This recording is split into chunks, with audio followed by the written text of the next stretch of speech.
Hello everyone, welcome to another build guide. This is Red Mist.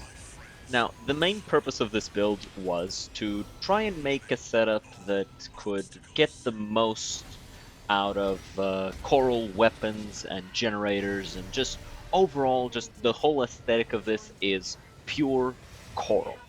Now, the main reason that I wanted to do this is because I just really like how unique the weapons are. Each one has something about them that makes them stand out just a little bit. And initially, I wanted to use the coral oscillator and the coral rifle that Walter uses in this fight. But after experimenting, I found that while they were nice, they didn't mesh as well with the other coral armaments that you get, and so I decided to go a different route. I went with a double trigger setup, and this is one that has some immense damage potential, as you can see right here.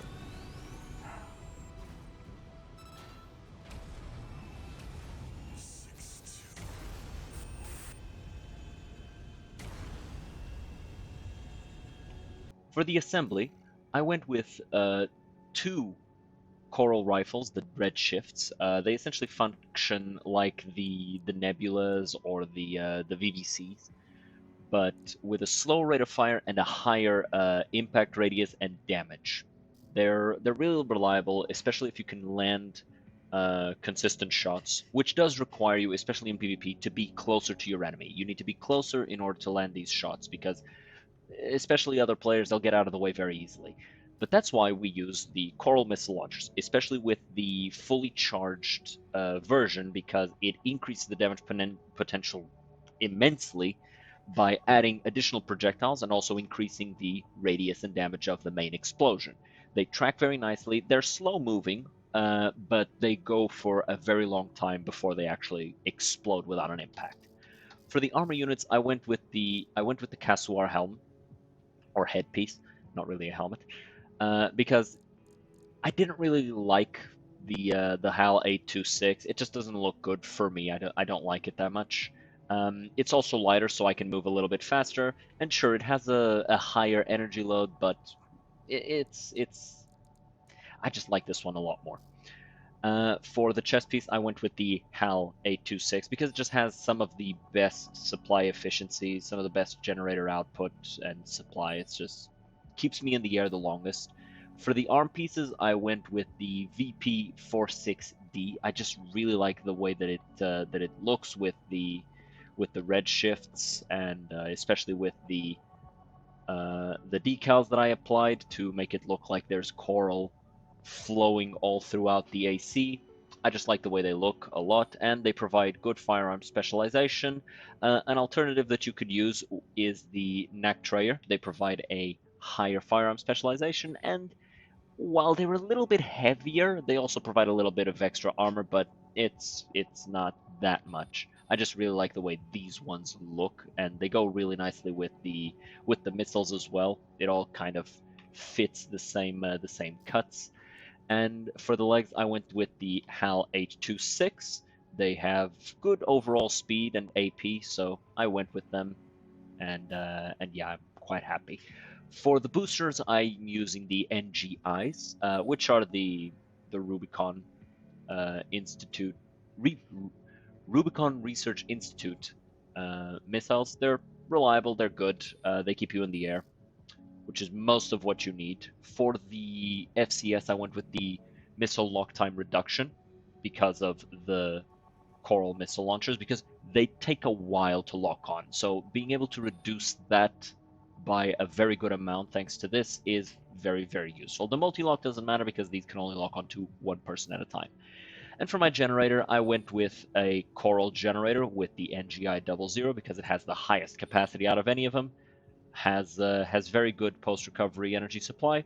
Sure, it takes a while to recharge, but that's what you use a coral generator for. You run out entirely and then you get it all back right away. In fact, it's to such an extent that sometimes you'll be in the air, you'll run out completely, and then you'll recover all of your energy before you even hit the ground. And it provides you some really, really, really reliable air superiority. Because of all the decals, I'm going to be including the code for this AC in the description if you want to try them out yourself and don't feel like, applying all the all the decals yourself.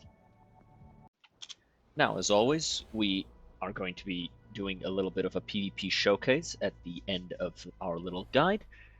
Big thanks to our opponent, who, as always, did not know he was being recorded. He's going with a quadrupedal build with double bazookas, some plasma missile launchers, and some extra missile launchers on his back.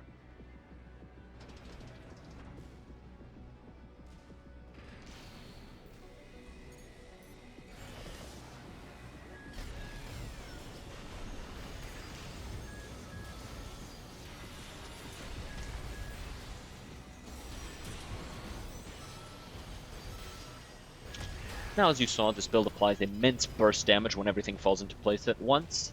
And as you also saw, the Redshift has a nice little quirk where it doesn't overheat automatically with the charged shot.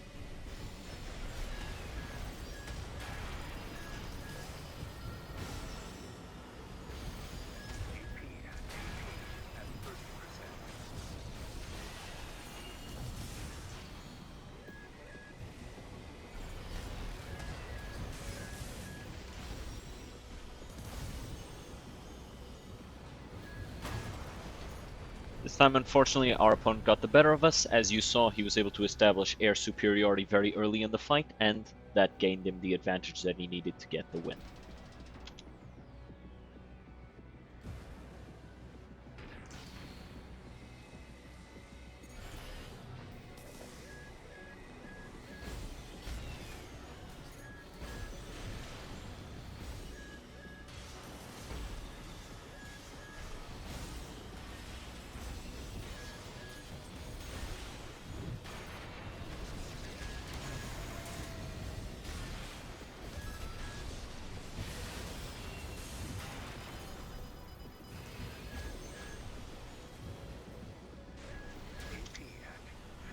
And after quickly establishing air superiority at the start of the round, I managed to gain the advantage and win the final round.